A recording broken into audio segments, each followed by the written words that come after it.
Welcome to my YouTube study channel dear student. Thank you मेरे YouTube से जुड़े रहने के लिए।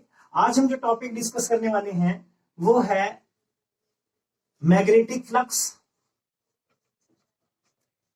और EMI electromagnetic induction and Faraday's law of electromagnetic induction. बहुत इंपॉर्टेंट और इजी टॉपिक है। सबसे पहले तो हम समझ लेते हैं मैग्नेटिक फ्लक्स किसको कह रहे हैं। मैग्नेटिक फ्लक्स क्या है इसके बारे में हम डिटेल में समझेंगे, लेकिन इससे पहले अपने को नॉलेज होनी चाहिए कि मैग्नेटिक लाइंस ऑफ फोर्स क्या है।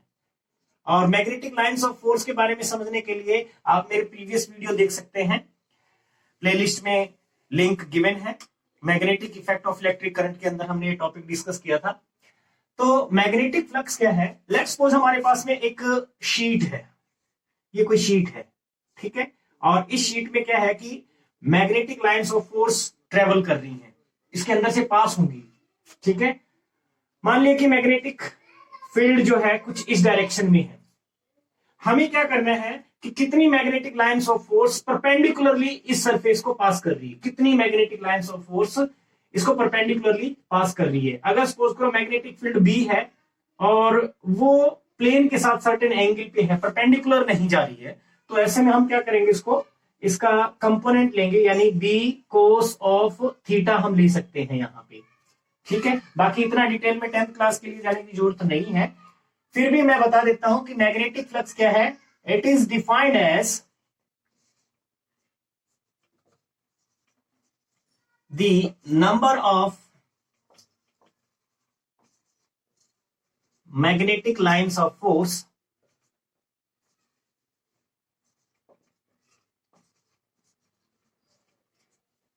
passing perpendicular to given surface। So actually में क्या है, number of magnetic lines of force है जो किसी गिवन सरफेस से परपेंडिकुलरली पास कर रही है, ठीक है। मैग्नेटिक फ्लक्स को हम स्केलर क्वांटिटी कहते हैं, स्केलर क्वांटिटी है और इसमें सबसे इंपॉर्टेंट चीज है कि इसको हम वेबर में मेजर करते हैं। इसकी SI यूनिट क्या है, वेबर, मेजर इन वेबर। इसको शॉर्ट फॉर्म में WB भी लिख देते हैं। तो मैग्नेटिक फ्लक्स को वेबर में मेजर करते हैं।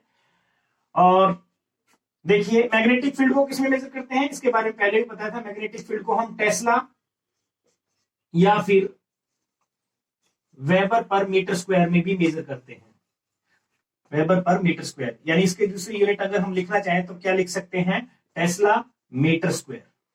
टेस्ला मीटर स्क्वायर भी हम कह सकते हैं कि मैग्नेटिक फ्लक्स को टेस्ला मीटर स्क्वायर में या वेबर में मेजर करते हैं। डियर स्टूडेंट, देखिए मैग्नेटिक फ्लक्स सिंपली क्या है, कंसेप्ट है जिसको हम ये कह रहे हैं कि हमारे पास सपोज करो ये बोर्ड है, इस बोर्ड में कितनी magnetic lines of force perpendicularly इसको क्रॉस कर रही हैं, वो नंबर ही क्या है, मैग्नेटिक फ्लक्स है इसका, ठीक है। अब इसके बारे में हमसे कोई ज्यादा कुछ नहीं पूछेगा क्योंकि 10th क्लास का कंसेप्ट है, लेकिन मैग्नेटिक फ्लक्स को अगर हम लिखना चाहें तो ये मैग्नेटिक फ्लक्स को रिप्रेजेंट करता है फाई सिंबल, और हम लिख सकते हैं B.ds इंटीग्रेशन, ठीक है। या फिर आप इसको शॉर्ट फॉर्म में इस प्लेन के लिए हम डायरेक्ट लिख सकते हैं B into S cos of theta. S क्या है, इसका सरफेस एरिया है, ठीक है। और B क्या है, मैग्नेटिक फील्ड है, S सरफेस एरिया हो गया, इसका सरफेस कितना है, या कह सकते हैं कि जो भी एरिया है गिवन एरिया की जिसकी हम बात कर रहे हैं। Theta is the angle between magnetic field की किसके साथ में, प्लेन का नॉर्मल होगा, प्लेन का परपेंडिकुलर होगा, उसके साथ में एंगल है ये, ठीक है। तो इतना भी आपको जानने की जरूरत नहीं है, बस वैसे ही मैं बता रहा हूं इसको। तो कहने का मतलब magnetic flux, magnetic field, surface area और एंगल, ये 3 कंसेप्ट पे डिपेंड करता है। 10th क्लास में इससे ज्यादा कुछ नहीं पूछेगा, ये फॉर्मूला भी नहीं पूछेगा, बट आपने को क्या है कि इसका कंसेप्ट पता होना चाहिए। मैग्नेटिक फ्लक्स क्या है, मैग्नेटिक फ्लक्स क्या, number of magnetic lines of force passing given area perpendicularly, ठीक है। परपेंडिकुलरली कितनी मैग्नेटिक लाइंस ऑफ फोर्स इसको क्रॉस कर रही हैं, हम उसको क्या बोलेंगे, मैग्नेटिक फ्लक्स बोलेंगे। और इसको स्केलर क्वांटिटी या वेबर में मेजर करते हैं। सबसे पहले ये पढ़ाना जरूरी था क्योंकि अभी मैं जो नेक्स्ट पॉइंट आप लोगों को बताऊंगा वो क्या है, इलेक्ट्रोमैग्नेटिक इंडक्शन। तो इलेक्ट्रोमैग्नेटिक इंडक्शन हम किसको कहते हैं? एक्चुअल में एक फिजिक्स की एक ब्रॉड ब्रांच है जिसमें हम क्या करते हैं कि अलग अलग मेथड से इंड्यूस ईएमएफ जनरेट करते हैं। ठीक है, इंड्यूस ईएमएफ जनरेट करते हैं, और वो इंड्यूस ईएमएफ कैसे जनरेट किया जा सकता है? ठीक है, जो भी प्रोसेस हो, जो भी मेथड हो, लेकिन उस फिनोमेना को हम क्या बोलेंगे? Electromagnetic induction. Electromagnetic induction.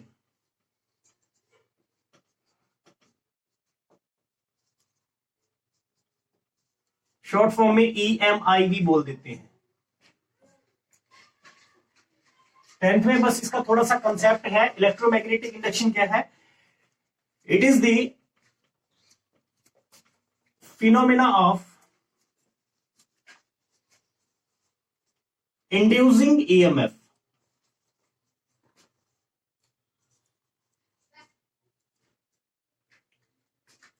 by changing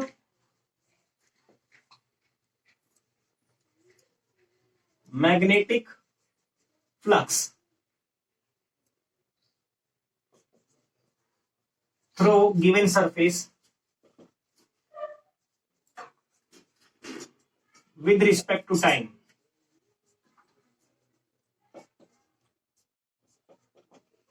ठीक है, इसको हम इलेक्ट्रोमैग्नेटिक इंडक्शन बोलते हैं, यानी मैग्नेटिक फ्लक्स का टाइम के साथ में चेंज होना ही क्या कहलाता है? Electromagnetic induction. मैंने यहाँ पे एक वर्ड यूज किया है, इंड्यूस ईएमएफ।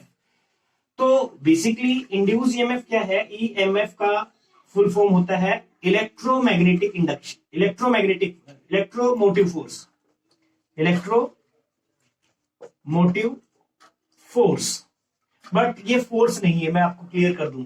इलेक्ट्रोमोटिव फोर्स इसकी फुल फॉर्म बनती है, बट इसकी यूनिट जो है वो है वोल्ट।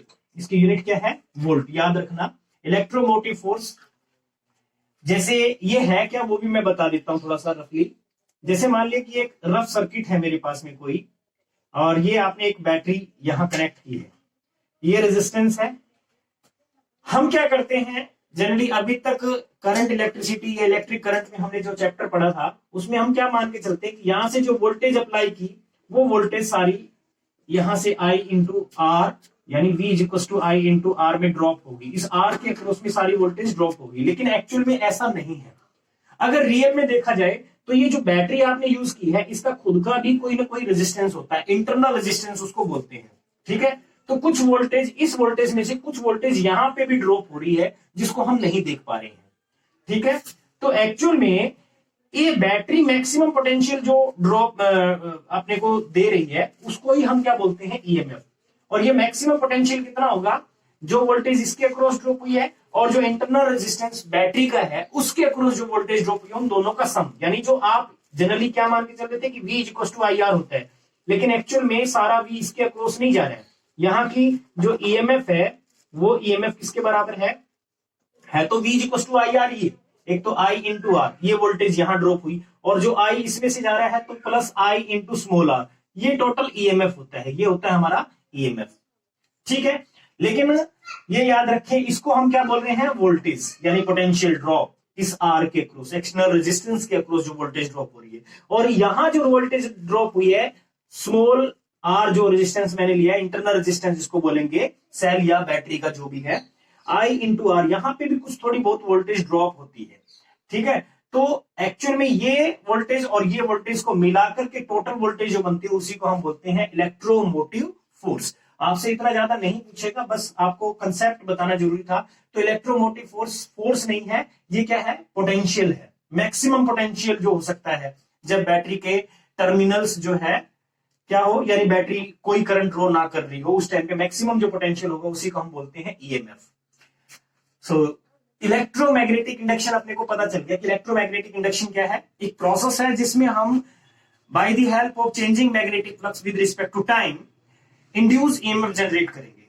और इंड्यूस ईएमएफ अगर आपको पता चल गया तो इंड्यूस करंट भी पता चल जाएगा। ठीक है, इंड्यूस ईएमएफ और इंड्यूस करंट। ईएमएफ वोल्टेज ही है, और आप ओम्स लॉ पढ़ चुके हो, V इक्वल टू IR आप कह रहे हो, तो यहां पे I equal to E divide by R लिख सकते हैं, इसको हम E ले लें। ठीक है, और ये रेजिस्टेंस हो गया जो भी। इसको हम बोल रहे हैं इंड्यूस्ड ईएमएफ। ये हमारे क्या है, इंड्यूस्ड ईएमएफ, और ये है इंड्यूस्ड करंट। इंड्यूस्ड करंट यानी करंट को आपने इंड्यूस किया है। सिंपली इंड्यूस ईएमएफ को अगर रेजिस्टेंस से डिवाइड कर दे तो इंड्यूस करंट बन जाता है। ठीक है, यानी जो आपने करंट जनरेट किया है, कैसे जनरेट होगा? फेराडे ने इस पे बहुत सारे एक्सपेरिमेंट किए, बहुत सारे।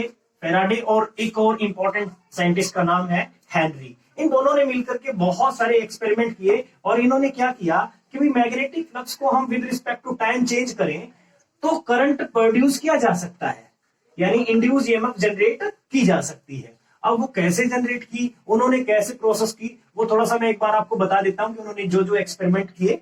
बट अपने को उतना लेवल पे नहीं जाना है क्योंकि 10th में आपसे उतना नहीं पूछेगा। ठीक है, इसके बारे में डिटेल में हम +2 में पढ़ेंगे।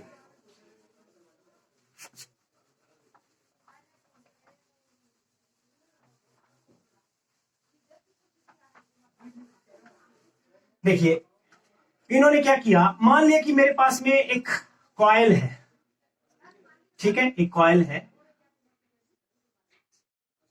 और यहां हमने करंट को डिटेक्ट करने के लिए गैल्वेनोमीटर लगा दिया। गैल्वेनोमीटर, ठीक है, गैल्वेनोमीटर क्या है ये आप सबको पता है कि स्मॉल करंट भी अगर इसमें बनेगा तो उसको ये डिटेक्ट करेगा।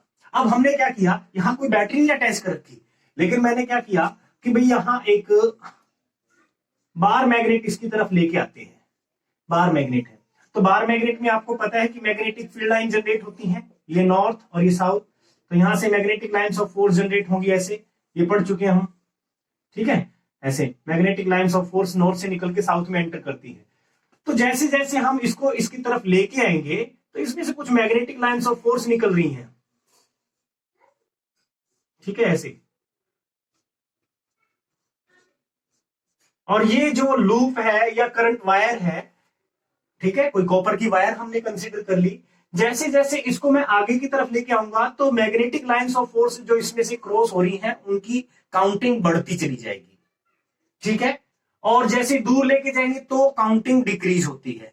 अब हमने मैग्नेटिक फ्लक्स पढ़ा है। मैग्नेटिक फ्लक्स मैंने क्या बताया, किसी गिवन सरफेस में कितनी मैग्नेटिक लाइंस ऑफ फोर्स जा रही है उसका क्या होता है, मैग्नेटिक फ्लक्स। अगर मैं इसको आगे की तरफ बढ़ाता हूं तो जैसे जैसे मैं इसको आगे की तरफ प्रोसीड करूंगा वैसे वैसे क्या होगा, इसमें number of magnetic lines of force increase होती चली जाएगी जो इसमें से क्रॉस होगी, यानी मैग्नेटिक फ्लक्स इंक्रीज होता चला जाएगा।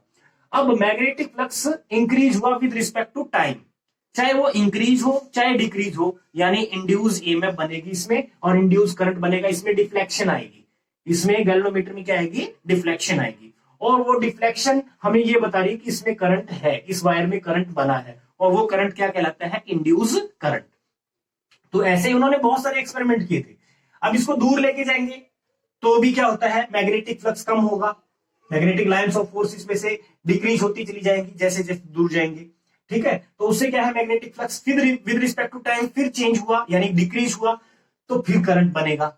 ठीक है, लेकिन ये सारी प्रोसेस जरूरी नहीं सिर्फ इसी से, अब ये भी है। ये मान लिया हमने सोलेनॉइड पढ़ा था लास्ट लेक्चर में, ये भी हो सकता है। ठीक है, यहां आपने गैल्वेनोमीटर लगा दिया और इसकी जगह पे बार मैग्नेट अब यहां लेके आते हो आप। ठीक है, बार मैग्नेट यहां लेके आते हैं, ये बार मैग्नेट है, ये नॉर्थ पोल और ये साउथ पोल। जैसे जैसे, ठीक है, जैसे जैसे हम इसको नजदीक लेके आएंगे वैसे वैसे क्या होगा, इसमें number of magnetic lines of force increase होंगी, यानी मैग्नेटिक फ्लक्स इसका इंक्रीज होगा। और with respect to time magnetic flux increase हो या डिक्रीज हो यानी चेंज हो तो इसमें क्या बनेगा, इंड्यूस ईएमएफ बनेगा और इसमें आएगी डिफ्लेक्शन। ठीक है, या हो सकता है, जरूरी नहीं है कि सिर्फ इसी से, बार मैग्नेट जरूरी नहीं है, यहां पे मैं कोई और कॉइल भी ले सकता हूं। जैसे ये एक और साइड बाय साइड हमने सोलेनॉइड रख दिया, ठीक है, और यहां एक बैटरी लगा दी और इसकी एक मैंने टैपिंग की लगा दी यहां। ठीक है, जैसे ही मैं इसको टैप करूंगा, टैप करते ही करंट फ्लो करेगा इसमें। अभी इसमें से कोई फ्लक्स नहीं है, जब मैंने टैप नहीं कर रखा तो कोई फ्लक्स नहीं, क्योंकि इसमें करंट फ्लो नहीं हो रहा तो इसमें कोई magnetic lines of force generate नहीं करेगा। आपको पता है करंट कैरिंग सोलेनॉइड जो होता है वो बार मैग्नेट की तरह से बिहेव करता है, यानी वो magnetic lines of force generate करेगा। अब ये कोई magnetic lines of force generate नहीं करेगा। जैसे ही हम इसको टैप करेंगे तो इसमें करंट फ्लो होगा, जैसे ही करंट फ्लो होगा तो इसमें magnetic lines of force pass होंगी। ठीक है, इसमें से पास होंगी। अब इसमें आपने कोई बैटरी अटैच नहीं कर रखी है, लेकिन जैसे ही आप इसको टैप करते हो तो इसमें करंट फ्लो करेगा और ये मैग्नेट की तरह से बिहेव करेगा, इसमें से magnetic lines of force generate होंगी। और ये जो magnetic lines of force generate होती है ये इसमें से पास होंगी, यानी इसका फ्लक्स चेंज होगा। और इसका अगर फ्लक्स चेंज होगा, इसका मैग्नेटिक फ्लक्स अगर चेंज होगा तो इसमें क्या बनेगा, इंड्यूस ईएमएफ बनेगा, यानी इंड्यूस करंट बनेगा। तो ऐसे भी किया जा सकता है। इसको बार बार टैपिंग करेंगे, ऑन किया ऑफ किया, दोनों ही केस में इसमें डिफ्लेक्शन आती है। ये इंड्यूस ईएमएफ बनने की वजह से होता है, जिसको हम इंड्यूस करंट भी बोलते हैं। तो ये सारे एक्सपेरिमेंट ऐसे टाइप के उन्होंने कई एक्सपेरिमेंट किए थे। अब हम बात करते हैं, फैराडे ने ये सारे एक्सपेरिमेंट करके दो इंपॉर्टेंट लॉ बनाए। वो दो इंपॉर्टेंट लॉ क्या है उनको भी समझते हैं। ठीक है, वो लॉ क्या है? एक पहला लॉ तो ये कहता है कि जब जब किसी कॉइल के अक्रॉस, ठीक है, मैग्नेटिक फ्लक्स अगर चेंज होगा विद रिस्पेक्ट टू टाइम तो उसमें क्या बनेगा, इंड्यूस ईएमएफ बनेगा, यानी इंड्यूस करंट बनेगा। और ये तब तक बनता रहेगा जब तक कि मैग्नेटिक फ्लक्स चेंज होता रहेगा। ठीक है, Faraday law of electromagnetic induction.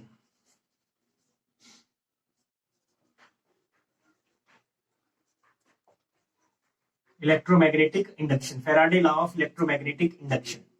पहला लॉ मैंने क्या कहा, जब भी अभी मैंने आप लोगों को यहां पे एक्सपेरिमेंटली दिखाया कि कैसे जो है कॉइल के अंदर डिफ्लेक्शन प्रोड्यूस की जा सकती है, यानी बार मैग्नेट को लेके आए या जैसे भी। एक्चुअल में आपने क्या किया है, उस कॉइल में आपने क्या किया, मैग्नेटिक फ्लक्स चेंज किया।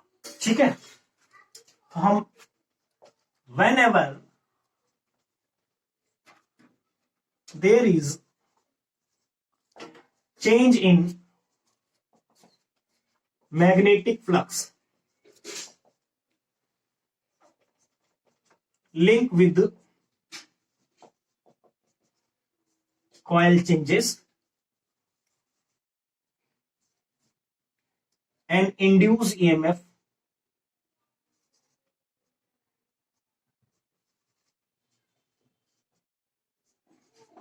set up into the coil।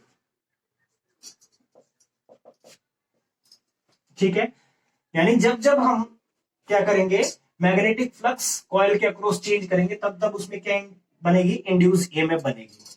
ठीक है, whenever there is a change in magnetic flux linked with the coil changes and induce EMF set up into it, into the coil कह सकते हैं, into it। ठीक है,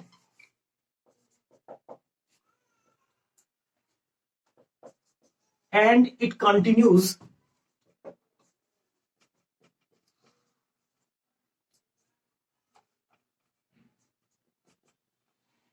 till the change in magnetic flux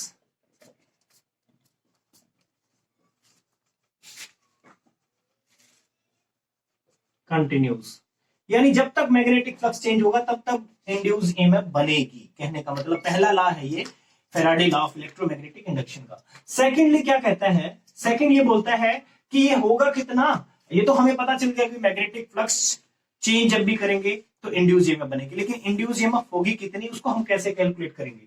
तो इसने क्या कहा, the induce EMF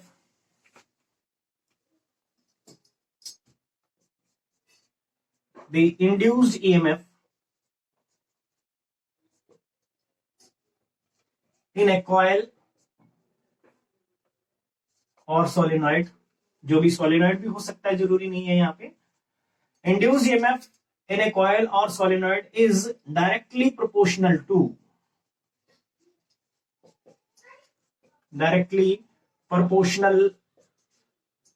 to the rate of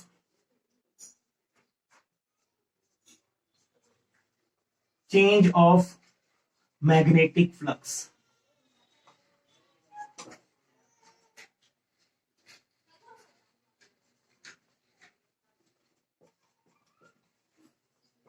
ठीक है, ये है सेकेंड लॉ। ये क्या कह रहा है कि जो इंड्यूस ईएमएफ है, सपोज करो इंड्यूस ईएमएफ को हमने ईएमएफ लिखा, ये किसके डायरेक्टली प्रोपोर्शनल बोल रहा है, रेट ऑफ चेंज ऑफ, यानी टाइम के साथ में फ्लक्स का चेंज होना, ये d phi by d t लिखा हूं मैं यहां पे, d phi by d t इसके डायरेक्टली प्रोपोर्शनल होगा। D phi by d t, ये डी बाई डी टी जो लिखा है ये टाइम के साथ में चेंज को रिप्रेजेंट करता है।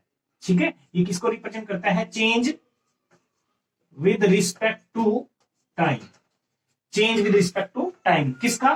फ्लक्स का। फाई क्या है? फ्लक्स है यहां पे, मैग्नेटिक फ्लक्स। फाई क्या है? मैग्नेटिक फ्लक्स, ये पहले भी लिखा था मैंने, मैग्नेटिक फ्लक्स।